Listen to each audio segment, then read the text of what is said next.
வழக்கறிஞர்கள் மத்தியில் இங்கே உண்மையாகவே தன்னுடைய வேலையை விட்டு தன்னுடைய கட்சிக்காரர் எல்லாரும் நீதிமன்றத்தில் வழக்காடுகின்ற பணியை புறந்தள்ளிவிட்டு ஒட்டுமொத்த வழக்கறிஞர்கள் நலனுக்காக கூடியிருக்கின்ற இந்த வழக்கறிஞர்கள் பாதுகாப்பு சட்டத்தை மைய அரசு, இந்திய அரசு சட்டம் ஏற்று சட்டம் ஏற்று சட்டம் ஏற்று சட்டம் ஏற்று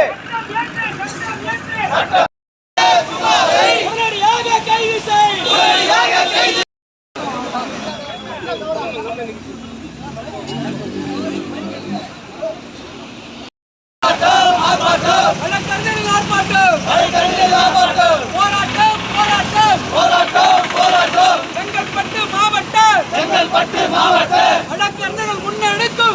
இந்த பேரணி நடத்திருக்க மாட்டோம், எந்த விதமான இருக்காது. ஆனா எங்க வழக்கறிஞர்களுக்கே இந்த கதினாக்கா பாமர ஜனங்களாக நீங்க போனீங்கன்னா போலீஸ் ஸ்டேஷன்ல என்ன செய்வீங்க? அவங்க நீண்ட காலமாகவே நாம் வழக்கறிஞர் பாதுகாப்பு சட்டத்தை நடைமுறைப்படுத்த கோரி பேரணி, ஆர்ப்பாட்டம், பொதுக்கூட்டம் என்று நாடு தழுவிய அளவில் நடத்தி கொண்டு வருகிறோம்.